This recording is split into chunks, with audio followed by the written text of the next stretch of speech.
Francisco Camaño, ministro de Justicia, buenos días. Buenos días. Bienvenido. Hablaremos de la situación en el Constitucional, de la situación en torno a la sentencia del Estatuto, de la situación por la que atraviesa el juez Garzón, en fin, de todo lo que tiene que ver con la justicia. Pero sí que me gustaría que comenzáramos con algo que les venimos contando aquí en la SER, que son las intenciones del Gobierno en torno a esa ley de libertad religiosa. Salvo novedad en las últimas horas, y supongo que no lo habrá habido, el Gobierno tiene intención de plantear quizá más recomendaciones que prohibiciones. Es decir, no sé hasta qué punto el Gobierno tiene claro que no puede o no debe primero acudir a los casos concretos, es decir, prohibir tal símbolo, aquel otro, un crucifijo o un velo, sino establecer una consideración general, y es que el espacio público debería, en la medida de lo posible, quedar ajeno a ciertos símbolos que expresen religiosidad.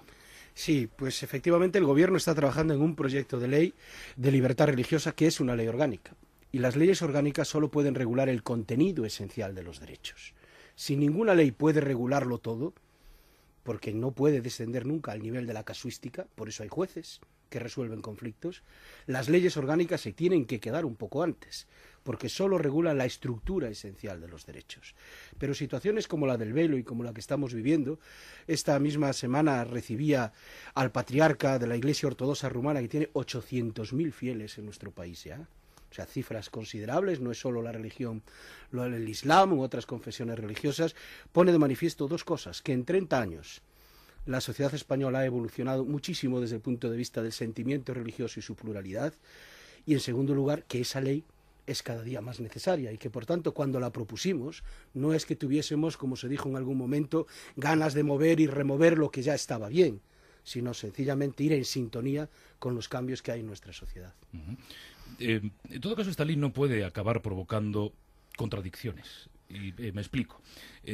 Si finalmente se desarrolla en el sentido que el Gobierno propone, después cada comunidad autónoma, en calidad de lugares con las competencias transferidas, podrá además decidir en qué sentido actúa. No nos podemos encontrar con un colegio público sin símbolos religiosos y justo al lado un colegio concertado con fondos públicos con símbolos religiosos. Claro, esas son las cosas que de alguna manera va a establecer elementos estructurales esta ley. Porque en el debate lógico que se produce entre la opinión pública se entremezclan muchos argumentos. No es lo mismo los símbolos religiosos en espacios públicos de servicio estatal que los que pueda aportar una persona que comparece en un espacio público. Y sin embargo esto se entremezcla. No es lo mismo que existan en una escuela crucifijos o otros símbolos religiosos puestos por el Estado que los que pueda razonablemente portar una persona como expresión de su sentimiento religioso. Son dos perspectivas distintas, dos pronunciamientos distintos. Al legislador le corresponderá decir: primera decisión, que puede ser esencial, debe haber en los espacios públicos servicio público estatal, pagado por tanto por nuestros impuestos, símbolos religiosos, sí o no. Tema completamente distinto, que habrá que resolver en su caso, es si los ciudadanos pueden portar símbolos religiosos o que expresen hasta cierto punto elementos religiosos como parte de su personalidad. Pero hoy ese debate, desgraciadamente, lo tenemos absolutamente entremezclado, y eso es lo que debe hacer una ley, clarificarlo. Quiero preguntarle por su opinión. ¿Debe haber en espacios públicos estatales símbolos religiosos? Yo creo que hay lugares como los centros de educación, como los centros sanitarios, etcétera, etcétera, donde debería evitarse esa confusión. Creo que el Estado, nuestro Estado es aconfesional, el artículo 16 es claramente el diseño de un Estado laico, pero a la vez, a diferencia de otros, es un Estado que apuesta por respetar y colaborar con el fenómeno religioso, que lo considera como un sentimiento propio de la personalidad de los seres humanos y que por tanto lo integra. Y creo que también es posible perfectamente esa convivencia dentro de la proporcionalidad y la razonabilidad de las cosas. Y en mi opinión la sociedad española es muy tolerante y aplica en estos temas muy bien el sentido común. Pongo un solo ejemplo, aunque a veces los ejemplos los carga el diablo, pero creo que todos entendemos que no es lo mismo un burka que un velo. Que los problemas que puede, digamos, producir que un alumno o una alumna tenga el rostro absolutamente cubierto en una clase desde el punto de vista de la pedagogía, de saber el estado en el que se encuentra esa persona cuando llega, porque la educación es también un fenómeno de integración social, de comunicación, de seguimiento de la relación con otros alumnos, con los padres. No es lo mismo cuando no se le puede ver el rostro que cuando sí se le puede ver. Y por tanto son elementos perfectamente diferenciables, donde la proporcionalidad puede llevar a conclusiones, creo, también bastante evidentes. Como no es lo mismo llevar una medalla de estas que a uno lo regalan el día de la primera comunión, que aparecer con un enorme icono o pretender hacerlo en el interior de un recinto público. Por tanto, como hay pautas de proporcionalidad, yo creo que la sociedad española las interpreta, y lo ha hecho así siempre y muy bien. La ley debe recoger las esenciales. Tengo la impresión, por el tono de sus respuestas, que el Gobierno en ningún caso se plantea establecer prohibiciones expresas, solo recomendaciones. Es que cuando se regula una ley y una libertad, es bastante incoherente establecer prohibiciones en toda regulación de una libertad. Va a ser inevitable que en la práctica un derecho fundamental entre en conflicto con otro. Nos ocurre todos los días. Y para eso se decide también por distintas, operadores jurídicos, desde los colegios hasta los agentes de la autoridad, en sentido muy amplio, cómo resolverlo. Y cuando se producen situaciones que los ciudadanos consideran limitativas del ejercicio de su libertad, van a los tribunales, que es justamente donde se resuelven las aplicaciones concretas y puntuales de la ley. Lo que nunca podrán hacer las Cortes Generales es improvisar o idear los miles de conflictos que a diario se producen en materia religiosa con los ciudadanos o en cualquier otra materia, en toda sociedad abierta, y darle solución a todos ellos. La obligación de las Cortes Generales y del Gobierno a presentar un proyecto es establecer criterios claros para que los restantes poderes públicos y los ciudadanos y los jueces puedan resolver con arreglo a ese principio de tolerancia y ese principio de respeto este tipo de cuestiones. Hay un apartado, y con esto cerraré este asunto porque son muchas las cosas que querría comentar con usted. Hay un apartado que sí implica directamente, en este caso al Gobierno, al Estado, son los funerales de Estado. Sobre eso ya sabe que se ha discutido y que hay quien sostiene que en ningún caso deben ser confesionales. Sí, es un tema también complejo que tiene muchas respuestas en distintos países. En este momento estamos viendo soluciones que hay en derecho comparado y se adoptará finalmente una decisión que todavía no está cerrada en este proyecto de ley en el que estamos intensamente trabajando y que esperamos llevar ya pronto a las Cortes Generales.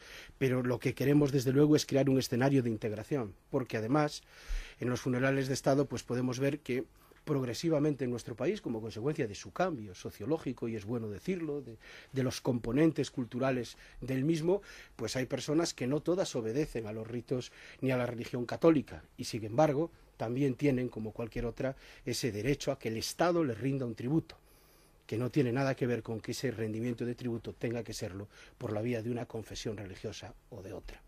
Por tanto, hay soluciones que es o integrar varios ritos o sencillamente establecer un protocolo, digamos, civil de actos de Estado diferenciado. ¿Y esta última opción sería la que...? Se están valorando las dos opciones porque hay que ver cuántas iglesias tienen arraigo en nuestro país, estudiarlo, evaluarlo, etcétera, etcétera.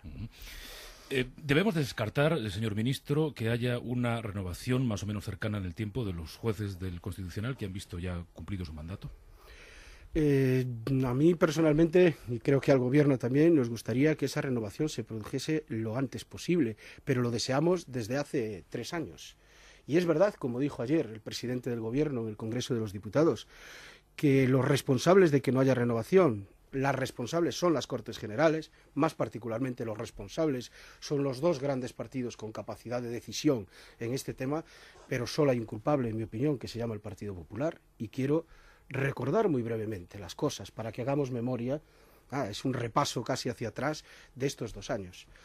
Cuando se pretende cambiar la ley orgánica del Tribunal Constitucional, precisamente para que las comunidades autónomas participen de alguna manera en las propuestas de nombramiento en el Senado de magistrados del Tribunal Constitucional, quiero recordar que lo primero que hizo el Partido Popular fue recurrirlo ante el Tribunal Constitucional. Y ahí había 2 opciones: seguir aún dudando de la constitucionalidad del nuevo procedimiento o esperar. Y el Partido Socialista y el Gobierno responsablemente esperó. Cuando el Tribunal Constitucional nos dijo que esa ley era válida, hubo que adaptar el reglamento del Senado. Y el Partido Popular recurrió nuevamente el reglamento del Senado. Y también decidimos, por prudencia, por sentido de la responsabilidad de Estado, esperar. Y el Tribunal Constitucional nos dijo: el reglamento del Senado es constitucional. Pusimos entonces en marcha el procedimiento y ocurrió una cosa bien curiosa, ¿no? Que es que de todos los parlamentos el Partido Popular hizo sus cálculos estratégicos sobre qué cuota puedo tener de reparto y sacó solo a 2 candidatos. o hizo todo lo posible para que solo hubiese o saliesen dos candidatos, mientras que desde, digamos, el otro lado, el que no es propio del Partido Popular o no controlaba políticamente, existe una pluralidad de candidatos a elegir. Bueno, quien ha provocado esa situación de bloqueo con sus actos, creo que los propios hechos lo justifican. Desde el Partido Socialista se ha intentado siempre llegar a ese acuerdo, pero es imposible si el Partido Popular no tiene plena disposición para hacerlo. No van a volver a intentarlo, volver a proponerlo. Nosotros estaremos encantados de volver a proponerlo en la Comisión del Senado y de activarlo en cualquier momento. Pero también es verdad que el proceso de renovación, en mi opinión, nada tiene que ver con la legitimidad que en este momento tiene el Tribunal Constitucional para dictar esa o cualquier otra sentencia. Usted no se la niega, se lo pregunto porque ayer en este mismo programa el presidente Montilla decía que algunos de los jueces que deben pronunciarse sobre el estatuto son jueces de parte. No tenía ninguna duda de que, en fin, estaban contaminados. Yo discrepo absolutamente. Yo creo que los magistrados del Tribunal Constitucional son personas que han sido elegidas precisamente por su especial trayectoria profesional, que el hecho de sentarse después de tantos años de trabajo en un Tribunal Constitucional no los hace ni de uno ni de otro. Siguen teniendo su criterio, su forma de interpretar la Constitución tal como la han acreditado muchos años antes. Otra cosa es el conjunto del escenario que se ha ido fraguando en torno a este asunto y en el propio tribunal. Y por tanto no creo que sean jueces de parte. Y en segundo lugar, el Tribunal Constitucional, como otros muchos órganos constitucionales, se encuentra en una previsión legal, que es la prórroga establecida por su propia ley de estos mandatos cuando no se produce la renovación. Que debiera haberse producido, insisto, sin ninguna duda. Que hay una responsabilidad de las Cortes Generales y de los dos grandes partidos compartida en esto, sin duda, y que no debemos vertir nadie sobre el propio Tribunal Constitucional. Existirían quizá otras opciones, como que la prórroga no existiera, cumplido el mandato, cese inmediato, o que los cargos fueran vitalicios. Lo digo porque son posibilidades que se manejan estos días en muchos análisis. Sin duda, hay otras soluciones. Incluso hay sistemas de que el propio tribunal, como es un modelo que existe en el portugués, y ya mal no recuerdo, salvo que lo hayan cambiado en el último año, que es la propia cooptación de candidatos por parte del propio órgano, cuando no los que están llamados a proveerlo no lo hacen. O incluso establecer, como la República Federal Alemana, al principio de los mandatos, además del nombramiento de los magistrados, digamos, un listado, de tal manera que el propio tribunal puede elegir de ese listado, o las Cortes Generales, en nuestro caso, ya no tendrían que volver a iniciar la propuesta de candidatos, sino que están concernidas a hacerlo dentro de esa lista. Hay diversas soluciones, en efecto, cada país ha tenido la suya. Por cerrar este capítulo, y puesto que las cosas, y hablo de la renovación de los jueces, están como están, ustedes con una lista amplia de candidatos, el Partido Popular con 2 candidatos, si volvieran a retomar los contactos, ¿estarían dispuestos ustedes, como Partido Socialista o como Gobierno, a aceptar los 2 candidatos del PP con tal de desbloquear la situación? Nosotros lo que queremos es que en el Tribunal Constitucional no se dé nunca más la imagen, aunque insistimos, creemos que no es así, de que esto se hace a través de repartos de cuotas, y queremos que en un órgano tan importante para nuestro Estado, que es un Estado además en lo territorial complejo y descentralizado políticamente, tenga a los mejores magistrados posibles. Y yo creo que esa es realmente la tarea que ahora tiene el Senado, donde por primera vez hay una lista de candidatos, por tanto tenemos ya una pluralidad. Propuestos por las comunidades autónomas, le toca al Senado decidir. Algunos de aquellos candidatos por el paso del tiempo ya no están, pues sería bueno cubrir las vacantes rápidamente que puedan existir y reabrir el procedimiento, pero sobre todo yo creo que la Comisión y el Pleno del Senado lo que debe hacer es elegir a los candidatos más idóneos. ¿Cree que el proceso contra Baltasar Garzón está enconando muchísimo, no solo la vida política, sino también el ambiente judicial? Ayer creo que era el presidente de la Audiencia quien decía que, en fin, tal y como están las cosas, este es uno de los peores momentos por el que atraviesa la justicia, al menos en cuanto a consideración, en cuanto a imagen dentro, pero también fuera de España. Lo que sí hacen asuntos como estos, que con razón saltan a la opinión pública y son por tanto objeto de atención, ya no solo de la opinión pública española, sino de la internacional, es oscurecer otras muchas tareas que en el sector de la justicia se realizan día a día, donde se siguen solventando los pleitos y los recursos y ejecutando las sentencias de tantos y tantos ciudadanos. Y yo puedo entender y comprender que tanto en la opinión pública externa a la española y en la española exista cierta perplejidad en torno a este asunto. Pero dicho esto también, y respetando por supuesto la presunción de inocencia del juez Baltasar Garzón, como no puede ser de otro modo, creo que la garantía de la libertad, de las libertades en un Estado son las instituciones, que el respeto a las instituciones es fundamental, que todo tiene un procedimiento, que a veces los ritmos de la política son mucho más acelerados, mucho más inmediatos que los ritmos de la justicia, y este probablemente sea otro de esos supuestos claros, y que por tanto lo que hay que hacer es respetar al Tribunal Supremo en este caso y además dejar que realice su trabajo y que encuentre una resolución justa y fundada en derecho. Usted sabe que hay un debate sobre legitimidades, no tanto si pueden o si deben grupos como Manos Limpias o Falange poder llevar a un juez como el juez Garzón ante la justicia.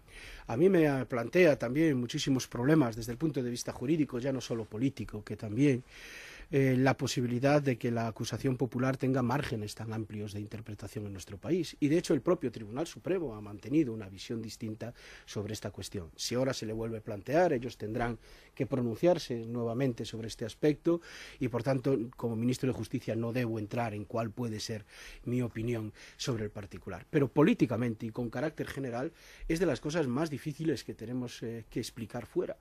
Estuve hace poco con Eric Holder, con el fiscal general de los Estados Unidos, y él se sorprendía de esta figura de la acusación popular, pero en términos generales, no solo en este caso, sino en cualquier otro caso. ¿Cómo es posible que alguien tenga una iniciativa de ejercer una acción penal, que es una acción pública, cuando o no es víctima del delito o no es el fiscal, que es quien representa los intereses públicos, ¿no? Y llama mucho la atención el juego que esta figura tiene, y por eso creo que deberíamos reflexionar todos sobre ella. Son tantas las derivadas de este asunto que quiero preguntarle por una más y después por la reforma del Código Penal, que sé que está metido de lleno en ello. Pero también se ha hablado mucho de la ley de amnistía, de lo que supuso, de lo que supone ahora, en pleno año 2010. El gobierno se ha planteado en algún momento o revisarla, en fin, en el caso más extremo, derogarla. No, nosotros creemos que la ley de amnistía tiene un contexto histórico en el que está situada, que ya es del 77, si mal no recuerdo, y por tanto ha de ser interpretada en ese contexto histórico. Y era la voluntad de los españoles de aquella época y respondió a las necesidades de los españoles de aquella época, y por tanto ha cumplido un cometido. Cuando valoramos las consecuencias, digamos, de cómo la democracia española ha ido solucionando los problemas de la transición del régimen dictatorial de Franco a la democracia, vimos que en efecto, a pesar del esfuerzo que diversos partidos políticos, diversos gobiernos habían hecho en todo este proceso, comenzando por la UCD, a su manera también el Partido Popular cuando estuvo en el gobierno, y los partidos socialistas, por supuesto, ¿qué déficit todavía quedaba? Y es un ejercicio que no se puede hacer con carácter global, porque es como un constante goteo de normas que ha ido solventando problemas mucho más allá de la ley de amnistía. Normas que afectaban al reconocimiento de derechos de militares en el ejército, de funcionarios en la función pública, de atención a viudas de distinta naturaleza, si eran mutilados de guerra, si no eran, si eran de un bando, si eran del otro. Y todo esto se va produciendo poco a poco a lo largo de los años. ¿Qué es lo que realmente quedaba? Pues en nuestra opinión lo que quedaba es lo que hemos plasmado en la ley, en la mal llamada ley de la memoria histórica. Es decir, lo que quedaba era igualar algunos derechos porque este proceso había provocado desequilibrios y por tanto a unos se les pagaba una pensión de una naturaleza y otros de otra porque una fue acordada en el año 82 y otra en el 89 o en el 96, igualar este tipo de prestaciones derivadas de consecuencias de guerra, superar discriminaciones en todo este proceso y hacer algo que nos parecía fundamental, reconocernos a nosotros mismos como democracia y el error que habíamos cometido como sociedad también en el pasado para que esto no volviese a ocurrir. Yo creo que eso y el desarrollo de esa ley es en lo que tenemos que seguir trabajando, más que revisar ahora la ley de amnistía. Nos queda un par de minutos, pero reforma del Código Penal. Este siempre es un proceso largo. Los medios le vamos prestando atención de vez en cuando. Ahora nos ha llamado mucho la atención lo del endurecimiento de los castigos para quienes cometan hurtos de manera reincidente. Supongo que no es lo fundamental de la reforma del Código Penal. No es, desde luego, lo fundamental. La reforma del Código Penal, en su exposición ante el Congreso del proyecto de ley, expresamos primero cuál era nuestra posición. Era un texto para ser hablado en el Parlamento y así está resultando. Se han incorporado, ayer mismo se votaban muchísimas enmiendas de todos los grupos, de Esquerra Republicana, del Partido Popular. Otra cosa es que después las posiciones políticas, y aún queda un recorrido hasta que lleguemos al Pleno, tengan, como todo, debate parlamentario y negociación parlamentaria, sus momentos más expresivos o menos, pero ha incorporado muchísimas medidas que a nosotros nos parecían muy importantes. Por un lado, ha oxigenado el Código Penal en aquellos delitos que ya la sociedad española comprende con otra óptica. Por ejemplo, el consumo, el menudeo o el tráfico muy pequeño de sustancias estupefacientes. Hoy una persona a la que tiene la mala suerte, porque casi se puede decir que es mala suerte, de intentar vender una pastilla, una sola pastilla de éxtasis a otra persona, que es la que tiene, porque se la ha dado un amigo, estoy hablando de un caso real, se la ha dado un amigo en la discoteca y él no consume drogas y la intenta vender y tiene tan mala suerte que se la vende justamente a un policía, le pueden caer 3 años de prisión, de cárcel. Por eso, con el código vigente que tenemos. Esto parece que en la sociedad de hoy es algo desproporcionado y, sin embargo, no teníamos cubierto delitos con la suficiente atención como puede ser la trata de seres humanos, como puede ser la corrupción, que todavía tenía penas demasiado benignas en nuestro sistema y es algo que queremos definitivamente combatir, o la agresión sexual, especialmente a menores. Es en ese contexto donde el código se ha rearmado. Y en uno que hablamos poco, si me lo permites, sí, y que es muy importante para la cultura de un país, que es que por primera vez vamos a introducir en nuestro derecho penal la posibilidad de que las personas jurídicas delinquen, porque hasta ahora solo podíamos cometer delitos las personas, pero una sociedad anónima no podía cometer delitos. Y esto provoca una falta de cultura en el interior de las empresas, que es muy importante y que tiene que ver a veces con los delitos medioambientales o con otro tipo de delitos, porque si no hay una responsabilidad compartida en el seno de la empresa, al final los delitos se cometen a veces sin saberse muy bien por qué. Bueno, contamina un poco más, deja la puerta abierta un poco más hacia el río, porque en fin, ahorramos un poco de dinero, pero esa decisión, ¿quién la toma dentro de la estructura de la empresa? Al final, claro, la toma el último, pero pudo haber una especie de consentimiento tácito global. El incorporar esto nos va a ayudar muchísimo desde el punto de vista de la lucha, no solo contra las empresas pantalla y la criminalidad organizada, sino también en la cultura empresarial, y creo que es muy bueno. Y multirreincidencia, no me quiero alargar. Era una de las grandes cuestiones que había planteado.